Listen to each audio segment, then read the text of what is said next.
Good morning. It is Thursday morning, time for our weekly chat with the mayor of the city of Fall River, Mayor Paul Coogan. Mayor, thank you for joining me. How are you today? Doing fine, Keith. How about you? I'm doing well. I want to spend a little time on COVID. Over the past few weeks, the city has been sort of on that borderline between the state's yellow and red designation. For people who don't know, the designation is the number of cases in a community per 100,000 residents, and that's over a 14-day period. The borderline, if you will, between a yellow and a red is 8 cases per 100,000 over a 14-week period. The city is currently at 7.7. Has there been any other levels of concern for you, Mayor, in terms of any increase in COVID cases here in Fall River? We've been at that level for quite some time. We're probably holding firm. I actually thought, again, I did an interview the other day. I thought we were going to be popping towards the red, which some other neighboring communities have.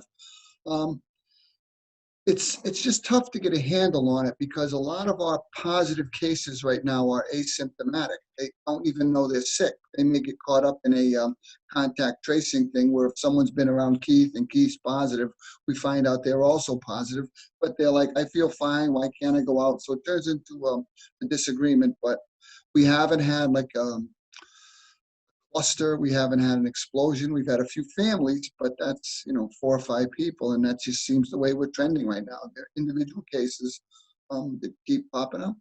Some good news from the state this week. The governor has announced that on Monday, step two of phase three of reopening, which will be there's will be some expansion for some restaurants and some entertainment venues will be able to take place. Fall River being in the yellow, will be able to take advantage. Are you hearing of any restaurants or entities? And one comes to mind, like the Narrows Center, if they're going to start, getting back to business. I had a conversation with Pat Norton yesterday after the guidance came out, and he said he thinks he'll be able to get something going with those numbers. So I'm hoping we can get a few things going safely in Fall River. It would be sure would be nice to try to add a little bit of old normalcy back to the city. And we'll see what happens with the venues. I was kind of confused because they said 50% of capacity and 250, and they use the same numbers for outdoors. So you got a place like Great Woods, which holds 13,000 people. That doesn't make a lot of sense, but putting 250 in there versus 250 in the Narrows would be fine. We could spread them out, but that place would hold a heck of a lot more than 250. So we'll see how they play it out. Now, getting back in terms of the numbers, if the city were to slip back into red, would all of this expansion come to a halt? Is that how you understand it? Like, let's say next week the state comes out, would there be a transition? How would that work? I think the cause of transition, you have to be in the red for 3 reporting cycles. It doesn't go, it could fluctuate week to week, and we're not doing that jumping around for that. It would be a pattern, and that's what they're looking for. 3 weeks in the red. I know some of our neighboring communities just jumped into the red, and as you just said, any week could change. But right now, it's got to be a pattern of 3 consistent red weeks. All right. In terms of schools, any other incidents in terms of any positive cases within our schools in the past week or so? We've got a couple of people that were getting tested because they may have been in contact with a positive case, but I don't know of any positive cases in the schools at this point.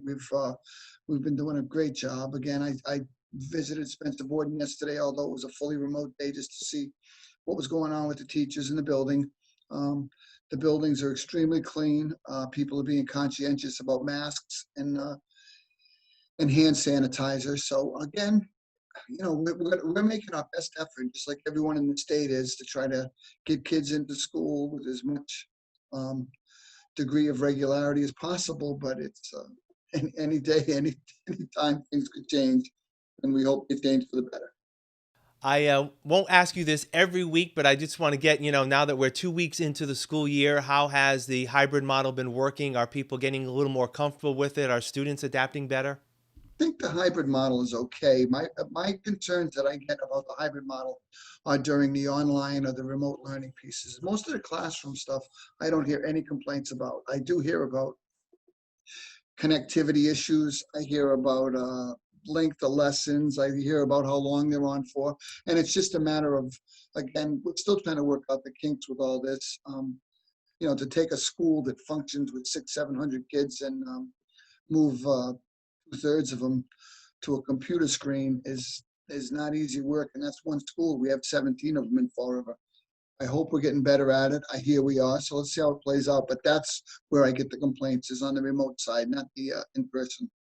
I know when it was first broached, when the superintendent was talking about the hybrid model, that there may be some consideration of doing some expansion in terms of more in-person learning. I believe his recommendation was he may have something for the next school committee meeting, which is in a few weeks. Are you hearing anything that there may be a further expansion? I know that's still a couple weeks away, the school committee meeting, but in terms of getting more kids back into the classroom. Well, they're checking the numbers every day. I mean, you walk around a school like Durfee and there's like 550 kids in a building designed for 3,000. Is there potential room for additional cases or additional kids?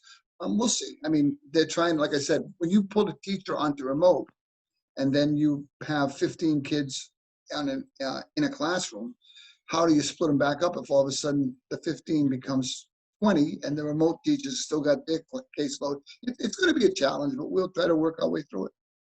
And finally, sort of back to COVID in some ways. We're in October. It's October 1st. Halloween will be here in 30 days. I can do the math. It's pretty easy when we're in October 1st. There's been thoughts about, whether the COVID situation will impact traditional trick-or-treating. I know the governor of Rhode Island, I believe yesterday, says her intention is we're going to have a normal trick-or-treating season as much as it can be normal with social distancing and the like. Have you had any thoughts about how we may want to handle this in Fall River? We did have a meeting yesterday about trick or treating. I think we're going to try to make it as close to normal as possible.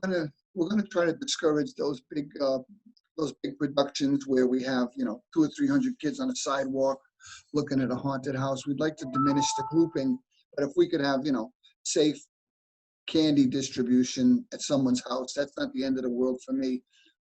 As you know, we are planning an event at the end of the month, October 30th. We're going to have Hocus Pocus back at our drive-in up at Durfee, which we're going to try to make sure that's a safe event.